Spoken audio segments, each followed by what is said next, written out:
Assalamualaikum warahmatullahi wabarakatuh. Sekarang saya sudah berada di rumah Bapak Fotografi Indonesia. Dan kita akan temui dulu beliau. Lagi menunggu, janjinya tepat ya jam 10 ya. Luar biasa. Saya akan silaturahmi ya. Mohon maaf nggak ngajak teman-teman XXFM ya. Soalnya saya mau ngopi bareng di Coffee on the Street. Kita temui saja dulu kali ini ya di Coffee on the Street. Siapapun juga, mau seniman, mau tokoh budayawan, politikus, jenderal, ataupun masyarakat biasa. Kalau bahasa kerennya masyarakat marginal, kalau belum di podcast oleh Coffee Channel TV, belum menjadi seniman, belum menjadi pengusaha, belum menjadi warga yang NKRI. Kenapa? Karena belum di podcast sama Coffee Channel TV. Buruan, ingin di podcast di Coffee Channel TV, di Coffee on the Street. Ini linknya ya. Ketika mendapatkan penghargaan nih. Ya, saya terkejut di usia saya 78 ini. Saya mendapatkan penghargaan dari tokoh Dari jurnalis media Indonesia ya. Sebagai Bapak Fotografi Indonesia. Alhamdulillah. Terima Terima kasih. Ini kan kalau nggak salah sebelum berdirinya ada mata kuliah fotografi, itu kan embrio awalnya itu dari ISFD juga ya. Setelah itu muncul dari 80 90 kemudian baru ada mata kuliah tentang fotografi. Rahasia kebugaran beliau apa nih sebetulnya? Kelihatan energik. Banyak olahraga. Tidak merokok. Ya, sudah melupakan rokok. Terus. Tapi sebelumnya merokok. Ya. Merokok. Saya sudah meninggalkan 15 tahun yang lalu. Udah ketemu rahasia awet muda dan panjang umur yang masih merokok tinggalkan rokok. Lihat beliau ya. Mohon maaf, rokok ya. Terus apa lagi? Terus asupan. Makanan ya. Gula. Ya, kurangi gula. Minyak. Dan apa lagi ya?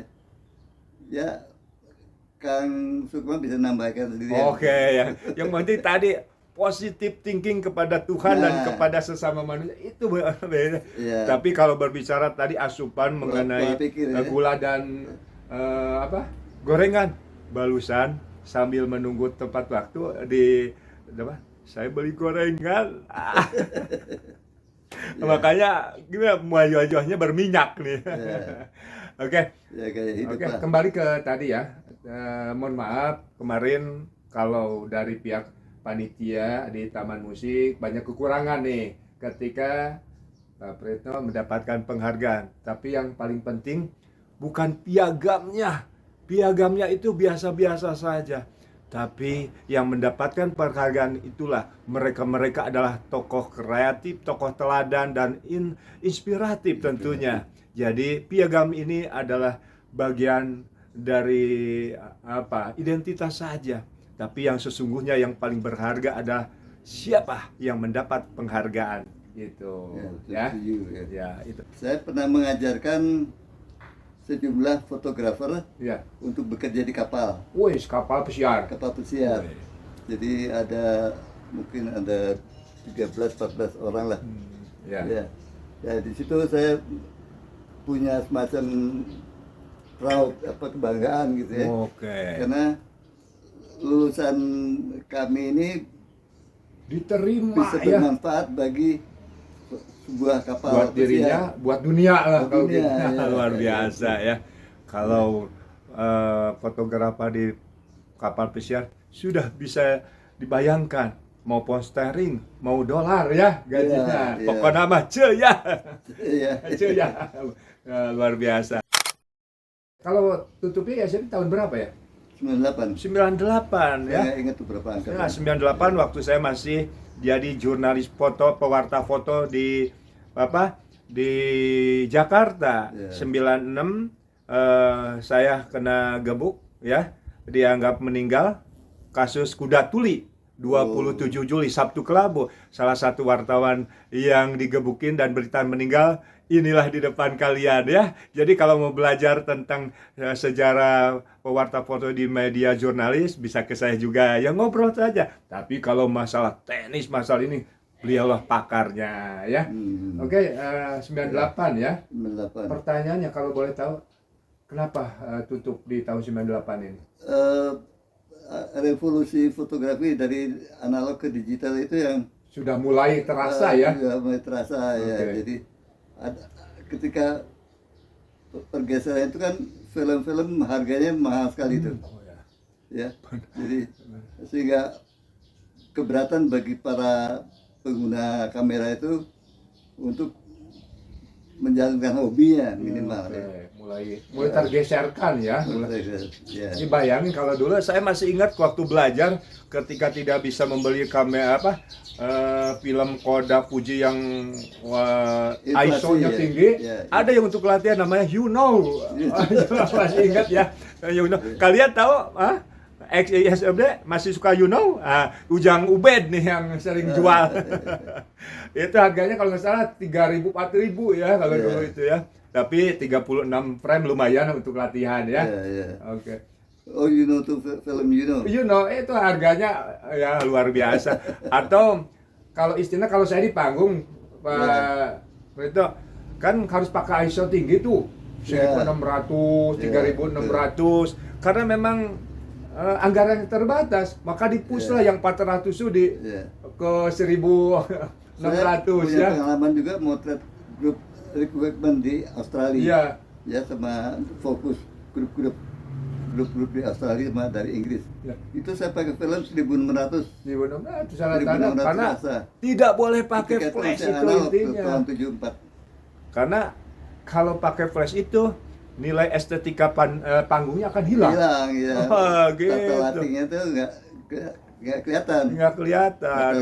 Gitu. Sedangkan untuk tata lighting kan didesain supaya menarik daya tarik panggung ya. Oke. Nah, kalau nanti pingin tahu beberapa karya, kita coba lihat ya. Salah satu mudah-mudahan nanti karya beliau ataupun apapun juga lah yang bentuknya dokumentasi beliau, mungkin nanti kalian harus tahu potretan hasil jepretan beliau itu apa saja. Kita bisa sinergi, bisa berbagi pengalaman, bisa berbagi ilmu tentunya ya. Masih ada bisa lihat di majalah Aktuil. Di Aktuil ya. Di majalah Aktuil itu katanya zaman digital itu gampang gitu ya. Gitu. Kalau di rumah ada nggak? Di rumah udah nggak ada ya. Oke. Tapi yang pastinya di majalah Aktuil ya. Itu fotonya foto apa saja? Foto panggung. Foto panggung ya. Grup. Aktuil ya. Kalau namanya kalau itu kreditasinya apa nih sebagai fotografernya? Masih itu atau? Ya masih.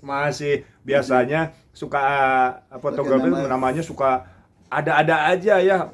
Wah, pokoknya nama samaran. Kalau beliau itu mendedikasikannya bahwa bukan artinya sebuah nama, tapi nama itu penting sebagai jati diri kita ya. Artinya ya. Bisa dibayangkan kalau nama kita samaran ternyata dapat Pulitzer, dapat penghargaan, yang dipanggilnya si B, yang munculnya si A. Wah, ini penipuan. Nah, saran dari Pak Prito apa untuk pengguna bisnis? Jangan asal main comot nih karya-karya orang ini. Kan mungkin ada hak cipta ya. Hak cipta, itu ya. Iya. Jadi itu organisasi hak cipta itu harus benar-benar berdiri bagi kepentingan seniman dan masyarakat, sehingga kedua-duanya dihargai gitu. Jadi jangan supaya pihak-pihak yang tidak bertanggung jawab tuh bisa berpikir ulang untuk melakukan pelanggaran hak cipta itu. Karena dendanya aja sampai 100 juta sampai 500 juta tuh. Hati-hati ya.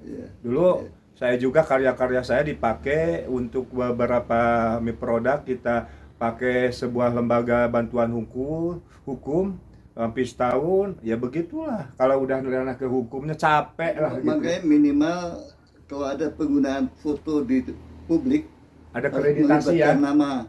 Kreditasinya, Nama, kredit gitu. title-nya Ya. itu harus Ya, itu harus sudah jalan. dicantumkan gitu ya. Oke, luar biasa. Kita ngawangkongnya, ngopi ngobrol rupi-rupanya dengan beliau. Penting kita doakan saja beliau, karena ini kalau di film ini nggak akan habis 100-200 episode kalau ngobrol sama beliau ya. Jadi sekarang ini hanya sekedar silaturahmi di Coffee on the Street. Salah satu yang paling utama kita datang ini adalah beliau yang sudah mendapat penghargaan ya sebagai tokoh teladan, sebagai tokoh inspiratif dan kreatif. Tiga-tiganya ada di beliau, dan tidak salah kita memilih beliau sebagai Bapak Fotografi Indonesia setelah diteruskan dari almarhum ayahandanya Pak Sularko ya. Nah, itu kan sempat kesibukan beliau almarhum ya waktu itu ya. Terus beliau tuh sebagai pendiri PAF. Iya, PAF. Nah, pendiri PAF. Ya. Salah satunya pendiri PAF. PAF sekarang masih berdiri. Beliau kemarin datang juga undangan PAF ya. Datang. Acara silaturahmi. Ya, betul. Nah, tahun. Jadi pendiri PAF juga. Ya. Jadi tetaplah jangan pernah melupakan jasa orang. Kalau jasa kita dilupakan, bukan jadi masalah. Kita harus introspeksi, mungkin ada yang salah dalam diri kita, tapi jangan pernah melupakan jasa-jasa orang, karena tanpa mereka kita sekarang belum tentu menjadi fotografer yang hebat, belum tentu jadi orang-orang yang bermanfaat, karena sebaik-baiknya orang adalah yang bisa memberikan ilmu yang bermanfaat. Ya, beliau mendedikasikannya di dunia fotografi. Nah, harapan sekarang di penghujung sambil nanti kita habiskan kopi, kita kembalikan lagi ke kameramen Anda, Kang Sukma. Harapan di sekarang ini menikmati usia yang tidak muda lagi, tapi jiwa masih tetap muda. Ya, keahlian sebagai fotografer itu sebaiknya digunakan sebaik-baiknya, jangan disalahgunakan untuk memotret hal-hal yang sifatnya melanggar hukum. Ya, berikutnya, kembangkan terus fotografi, jangan berhenti di tengah jalan, diperluas wawasan yang dikuasai, sehingga memberikan manfaat bagi masyarakat umumnya di Indonesia. Sobat pecinta Coffee Mania, itulah harapan beliau. Yang paling penting, jadikanlah ilmu yang kita punya ini bermanfaat. Jangan pernah melanggar aturan-aturan yang sudah ada. Jadilah fotografer yang sejati. Seperti di pagi hari ini menjelang siang, kita akan minum kopi lelaki sejati. Sampai jumpa lagi di Coffee on the Street di berikutnya, karena beliau kita doakan tetap sehat, tetap bugar, dan tentunya tetap tersenyum sambil nyuruput kopi hitam.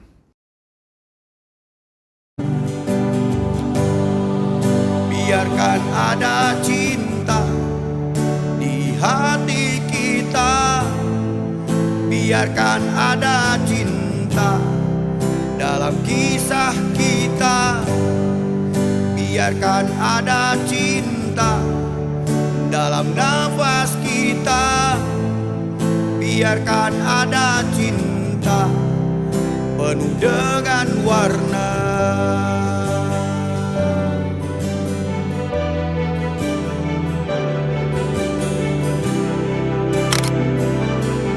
Selain seorang gitaris juga nih. Apa nih? Gue malu-malu. Ya tentunya pastinya dengan sabar, selalu mendukung apapun dari dulu gitu ya. Apapun kegiatan suami. Saya. Wah, luar biasa nih. Terima kasih juga buat kopinya, dan ada cemilan ya. Abi badai ngopi heula. Assalamualaikum warahmatullahi wabarakatuh.